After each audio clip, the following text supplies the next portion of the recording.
On the evening of March 14, 1978, 5 young men from Yuba City, California, Gary Mathias, Jack Huett, Jack Madruga, Ted Weiher, and Billy Huff left a basketball game in Marysville and drove home in a pickup truck.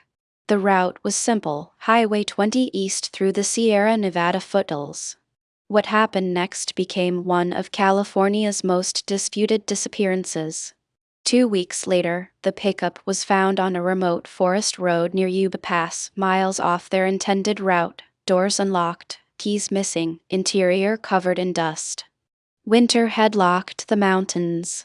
Inside that truck, investigators found no sign of struggle, only questions that would fracture into a dozen different stories. The search widened fast. Bloodhounds tracked scents from the truck that led into thick brush, then stopped. Within days, bodies began appearing. On March 27, Ted Weiher's corpse was found 2 miles from the truck, skeletal remains scattered, no clothing. Jack Madruga surfaced next, also partially decomposed, found in a creek bed. Jack Huett's remains came next, further upstream. But Gary Mathias vanished completely. The autopsies raised the first contradiction. Some bodies showed signs of exposure and starvation, others bore trauma inconsistent with 3 weeks in wilderness.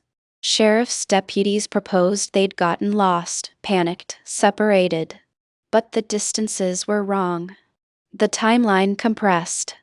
And one man was simply gone. Then came the detail that split investigators. Gary Mathias's older brother, Dan, claimed Gary had gotten into trouble, mob debts, he said later.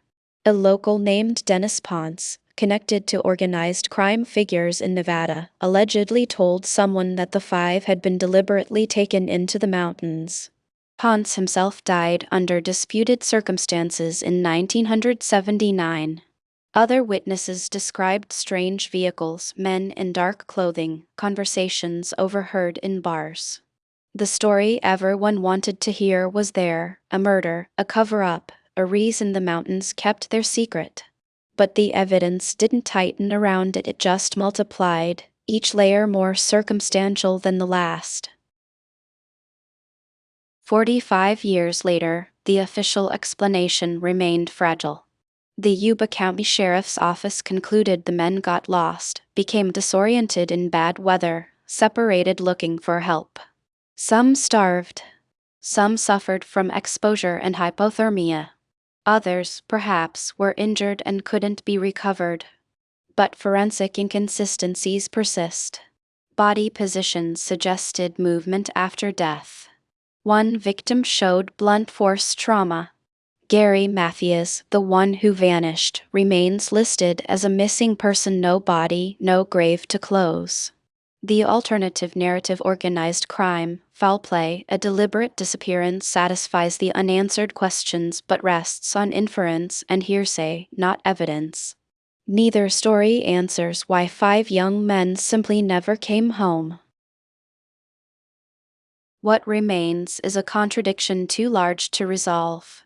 The mountains took 4 of them in a way that left traces. The 5th simply vanished, as if the wilderness itself needed to keep one secret. The Yuba County Five entered the snow together on a clear March night, trusting in a simple drive home. 1 became a missing person. 3 became bodies that asked questions no autopsy could answer. And the truck found unlocked, waiting, as if abandoned mid-thought, still sits in the ambiguity between accident and crime, between loss and theft. The mountains have kept their answer.